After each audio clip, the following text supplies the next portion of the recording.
Assalamualaikum warahmatullahi wabarakatuh.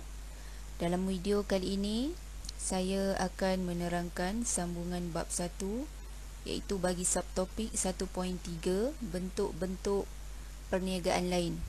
Okey, dalam subtopik kali ini bentuk perniagaan lain adalah ada dua, iaitu pertama franchise dan yang kedua adalah usaha sama. Okey, yang pertama kita lihat franchise.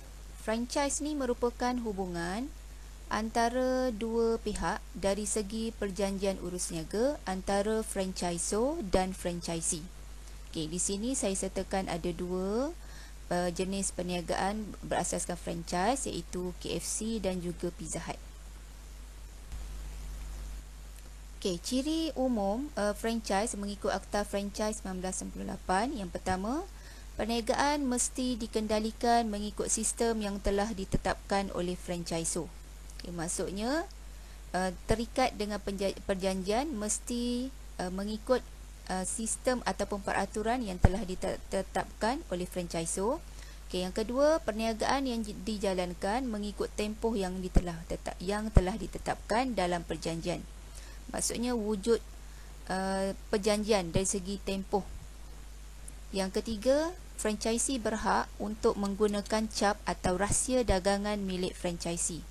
Yang keempat, franchisor mengenakan kawalan berterusan kepada franchisee. Okay, maksudnya dari sini dari semasa ke semasa, franchisor berperanan mengawal tindak tanduk franchisee dalam menggunakan cap ataupun rahsia dagangan miliknya. Okay, kemudian franchisor bertanggungjawab untuk memberikan bantuan kepada franchisee. Okay, bantuan dekat sini adalah dari segi latihan. Okay, sebabnya semua dari segi perjalanan operasi perniagaan mesti sama dengan apa yang telah ditetapkan oleh franchisor. Jadi dari segi latihan, dari segi bahan mentah dan alatan, semuanya akan diberikan oleh franchisor. Okay, franchisee akan membuat sesuatu bayaran dalam bentuk fee atau bentuk balasan lain yang dipersetujui kepada franchisor. Maksudnya atas setiap produk yang dijual hak milik sebenarnya oleh franchisor, maka franchisee perlu membayar fee kepada franchisor, sama ada bayaran bulanan ataupun tahunan, bergantung kepada syarat perjanjian yang telah ditetapkan. Franchisor dan franchisee boleh menjalankan aktiviti perniagaan secara berasingan. Untuk berasingan dekat sini, perniagaan franchisee yang dijalankan olehnya adalah hak milik dia. Okay, sekiranya berlaku apa-apa risiko ataupun kerugian, ia tidak ada kena-mengena dengan franchisor. Okay, maksudnya mereka tersebut adalah dua entiti perniagaan yang berasingan lah, walaupun menggunakan cap dagangan yang sama. Okay, kita lihat apakah maksud franchisor dan apakah peranannya. Okay, franchisor merupakan syarikat induk yang memiliki hak asal atas jenama produk. Maksudnya dekat sini, franchisor ni adalah orang yang pertama yang mencipta produk berkenaan. Jadi peranannya adalah memberi hak untuk menggunakan imej, jenama, sistem operasi dan format perniagaan kepada franchisee. Okay. Yang kedua, mempunyai tanggungjawab dan kewajipan untuk menyediakan blueprint. Blueprint ni maksudnya petunjuk ataupun garis panduan lah, untuk melaksanakan perniagaan sebagai rujukan kepada franchisee. Membantu menyediakan khidmat latihan. Yang keempat, memberi bantuan dalam bentuk ramuan khas serta alatan dan perkakasan. Maksudnya dekat sini, semua yang dijalankan oleh franchisee akan dibantu oleh franchisor. Okey, kelebihan dan kekurangan perniagaan franchise kepada franchisor. Okey, apabila ramai franchisee di luar sana yang ingin buka perniagaan hak milik asalnya milik franchisor, jadi kelebihan dia dapat mengembangkan perniagaan secara global. Okay, maksudnya kalau kita lihat contohnya KFC, bukan sahaja di Malaysia tapi di negara-negara luar juga turut ada. Okay, yang kedua, menikmati ekonomi bidangan dalam bentuk peningkatan dalam jumlah sesuatu pengeluaran. Okay, jadi dekat sini sebagai syarikat induk atau franchisor, dia membeli bahan mentah tersebut adalah dalam kuantiti yang pukal, dalam kuantiti yang banyak untuk dibekalkan juga kepada franchisee yang lain. Jadi bila beli dalam kuantiti yang banyak, kos yang ditanggung adalah rendah. Okay? Jadi kita panggil menikmati ekonomi bidangan. Okay, yang ketiga, mekanisme berkesan bagi menempusi pasaran baru. Okay, jadi franchisor dia dapat mengembangkan perniagaan secara tak langsung lah apabila franchisee ingin mengguna jenamanya. Berkongsi risiko dan tanggungjawab dengan franchisee. Maksud berkongsi risiko dekat sini, sekiranya berlaku apa-apa dari segi produk yang dikeluarkan, bukan sahaja franchisor yang menanggung, tapi franchisee juga turut menanggung sama. Yang kelima, struktur pengurusan tidak begitu besar. Maksudnya pengurusan outlet franchisee dilakukan oleh franchisee sendiri. Maksudnya setiap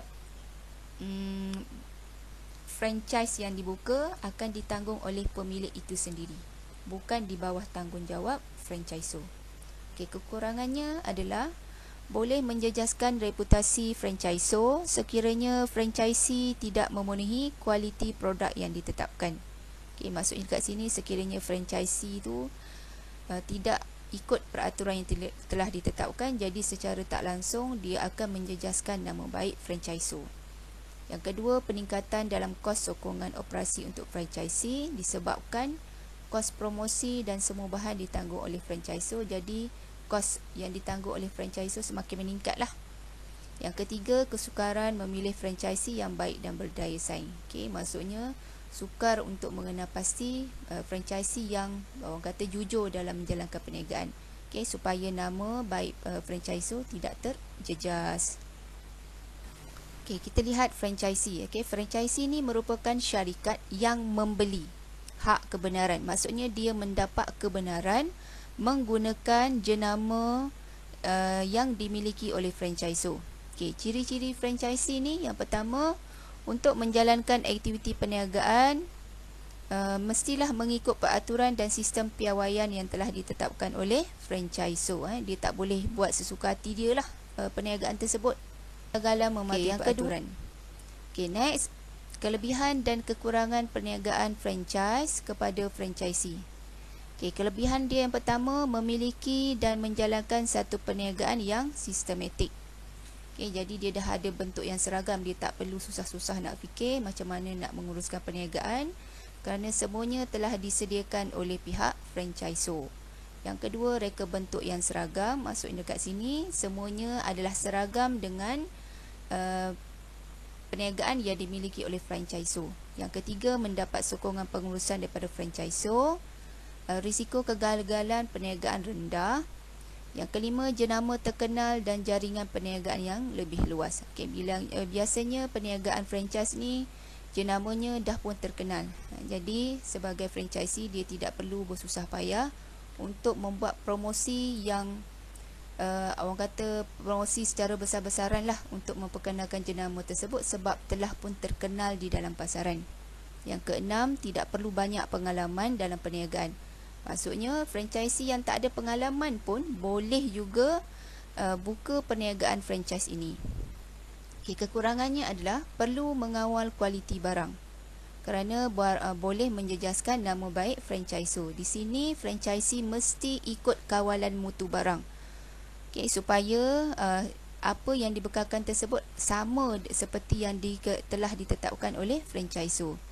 Jadi di sini franchisee terikat dengan perjanjian franchise dan bergantung kepada franchisor. Jadi dekat sini menyebabkan tiada inovasi dan inisiatif sendiri untuk memajukan perniagaan. Okay, dia tak boleh maksudnya idea dia tak terhad lah. Kalau dia ada idea pun dia tak boleh nak tambah baik pada produk berkenaan kerana ia adalah hak milik franchise. Okay, kemudian bentuk perniagaan lain yang kedua adalah usaha sama. Okay, usaha sama ni adalah satu perkongsian strategi antara dua atau lebih individu atau syarikat dan mereka bersetuju untuk bekerjasama mengeluarkan barang atau perkhidmatan dalam jangka masa tertentu. Maksudnya usaha sama ni dia ada tempoh-tempoh dia lah. Okey, maksudnya persetujuan atas dasar apa mereka ingin membentuk kerjasama berkenaan. Okey, tujuan mereka biasanya menjalankan usaha sama ni yang pertama untuk meningkatkan kedudukan syarikat. Okey, nak berkongsi kepakaran dan dia nak menambahkan keuntungan perniagaan pemilik. Okey, kelebihan dan kekurangan usaha sama. Yang pertama, kelebihan membantu perniagaan untuk memperluaskan asas perniagaan. Okey, dekat sini masing-masing apabila berkongsi kepakaran, mereka akan banyak lagi lah asas-asas atau ilmu perniagaan yang mereka perolehi. Yang kedua, dapat meningkatkan dana keuangan dan tenaga kerja. Okey, maksudnya sumber keuangan mereka akan bertambah melalui keuntungan daripada syarikat yang baru ditubuhkan itu. Yang ketiga, meningkatkan pengeluaran, mendapat teknologi baharu dan terkini dengan kerjasama dalam pengeluaran. Yang kelima, mudah untuk mendapatkan bahan mentah dan sumber-sumber lain. Maksudnya sebelum ni agak susah. Bila ada usaha sama, okey, syarikat yang baru bekerjasama dengan kita tu dia boleh menyalurkan sumber kepada kita juga. Okey, yang keenam, harta individu, aset serta pegangan dalam syarikat asal dikekalkan. Maksudnya syarikat asal yang kita, contohnya A bergabung dengan B. Okey, aset asal bagi syarikat A akan kekal dalam syarikat A, bagi B, aset syarikat B kekal dalam syarikat B. Okay, bila mereka bergabung menjadi syarikat ABC, jadi aset baru akan wujud dalam usaha sama berkenaan. Okay, yang keenam, risiko dalam perniagaan dapat dikongsi. Okay, bila berkongsi makin ramai, maka risiko tersebut dapat dikongsikan bersama. Okay, kekurangan dia adalah visi misi yang berbeza antara pemilik yang bergabung menyebabkan berlakunya konflik. Okey, maksud setiap orang mempunyai idea yang berbeza. Okey, bila idea yang berbeza mungkin akan berlaku percanggahan. Percanggahan dari segi kefahaman ataupun persetujuan dalam membuat sebarang keputusan. Okey, yang kedua, perbezaan budaya dan cara pengurusan yang berbeza dalam menjalankan sesebuah boleh membawa masalah kepada pengurusan pada masa akan datang. Okey, ini dari segi. Okey, saya bagikan contoh soalan. Di sini adalah soalan JUJ Negeri Pahang tahun 2019. Okey, kita akan lihat di sini gambar menunjukkan sejenis bentuk perniagaan. Saya bagi ini adalah gambar KFC, logo KFC. Jadi soalannya adalah, perhatikan yang saya highlight warna merah itu kita panggil kata tugas.